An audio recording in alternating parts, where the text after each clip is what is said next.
But I was really pleased with the kind of numbers they put up in terms of subscribers, their discussion of engagement, their discussion of not really seeing any impact from the competition yet. But those content costs are concerning, especially given comments that Ted Leonsis made, saying how they're going to have content in every genre for every region and have content that will be the favorite for every single person in the world. I mean, they are making a huge commitment to content. So certainly doesn't seem to be any sign that their spending is going to be curtailed at all. Exactly right. Spending definitely not curtailed, and for every basically new program Netflix has, we can assume they're spending in it, right? I mean, that's not the case for some of their peers that have this huge catalog. So how will that fare? Will Netflix have to find a slower rate of spending or a way to create content at a cheaper price? Yeah, I think probably a little bit of both of those. Though one of the things that I thought was very interesting when they were talking about pricing is, and again, I think this was Ted, talked explicitly about how they're moving more and more toward feature film, and he made a comment about people know how much it costs to go to the movies these days, and so he's setting up that in consumers' minds that the $13, $14, $15 a month for Netflix is like one person going to the theater once in a month. So it easily justifies that price, and in the future, obviously, will justify them increasing that price.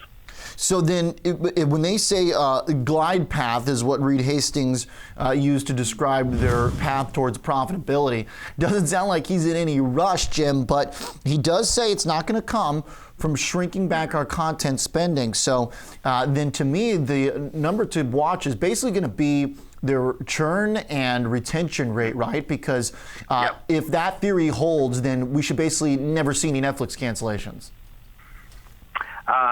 Well, there's obviously going to be some degree of churn. The question is really that those net ads. Yeah. Because, at some point, if they can keep adding, yes, the lines will cross. They will be getting enough subscription revenue to fund all of that content.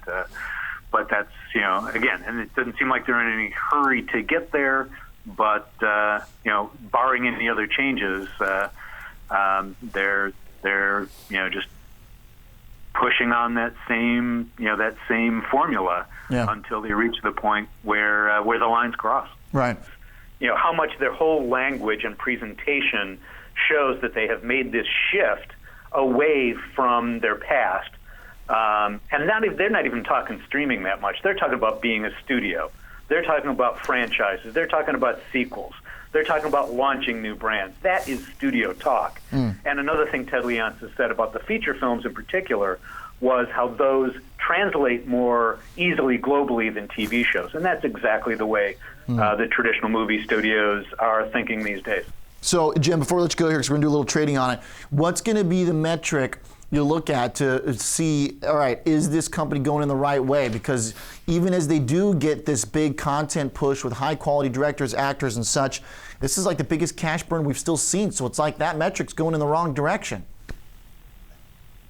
Yeah, well, again, the main metric is going to be those net ads, and it will be globally because the U.S. is fairly well saturated until and unless, which now this is the interesting opportunity in the next year or two, true cord cutting, i.e. people fully canceling their cable or satellite subscription, is still a marginal issue. Yeah. Now, as consumers get Netflix plus Amazon plus Disney plus Peacock plus Warner Media, HBO Max, as consumers have all of that choice, do they reach the point where they say, you know what, I really don't need that cable subscription anymore, and I'll take some of that money, and maybe even most of that money, and subscribe to these other services? Yeah. So that could be a new pot of money and a new set of subscribers potentially in the future for certainly all these services. And that was another big theme that they hit on, which I think is actually probably accurate,